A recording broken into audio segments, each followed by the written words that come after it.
We've seen a major paradigm shift in the last couple decades. It used to be that baseball was America's favorite sport, and if you wanted to see international competition at a high level, you watched those famous US-USSR Olympic hockey games.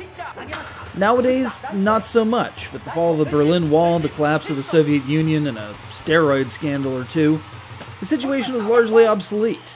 Nowadays, we've grown closer to football as a national pastime, while baseball has become an almost international language. We've seen development of talent in East Asia and Latin America, as well as the establishment of the World Baseball Classic, not to mention the international nature of the Little League World Series. So when I came upon this import copy of Powerful Pro Baseball, I knew all I needed before stepping in: baseball and Ichiro.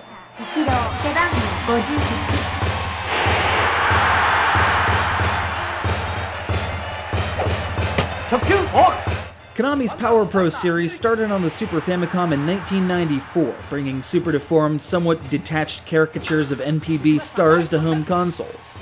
That said, 94's rather late for the establishment of a 16-bit franchise, and, well, Final Fantasy VII released in January of 97. Power Pro 4 dropped on the N64 2 months after that.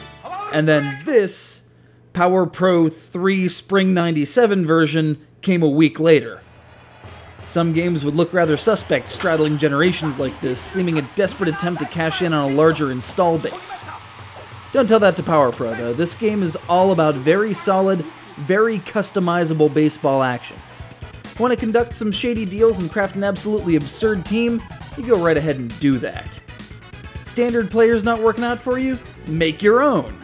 The series is famous for its success mode, allowing you to bring your own player up through the minor leagues, develop a training regimen, and socialize with the team. Also, many thanks to whoever this Kuroda-san is for leaving their save file on the game.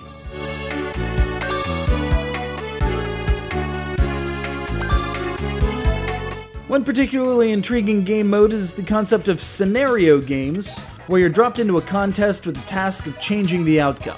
It's the bottom of the 10th, the blue wave are up a run, and you've got to pull this one out for the Giants. Don't suck. On one hand, yeah, you're missing all the gameplay up to that point. On the other hand, you don't have to wait for all the gameplay up to that point. You're simply put in a pressure situation and forced to perform.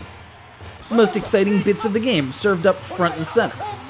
When you're in the actual gameplay, there are several options to keep the game fresh, as each pitcher has access to a number of different throws and can maneuver the catcher's glove to aim the shot, which coincidentally is one of the easier ways for the batting player to find their target.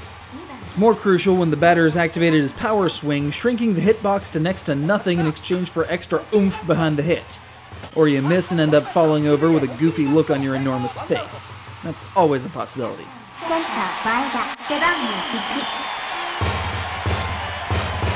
If anything's going to put the import gamer off this title, though, it might be all the yelling. You can go into the options and turn that down. If you don't mind lots of shouting, though, you'll be surprised at how much vocalization is in this game. This is a Super Famicom game, mind, and yet you've got not only the play-by-play announcer, but the counterpoint of the relaxing-sounding woman announcing who's currently up to bat. It's one of those remarkably advanced games that only comes about late in a system's lifetime, and an interesting diversion for folks who couldn't get enough of MLB Power Pros on the Wii. Now let me track down Derek. We're gonna have to throw down on this thing.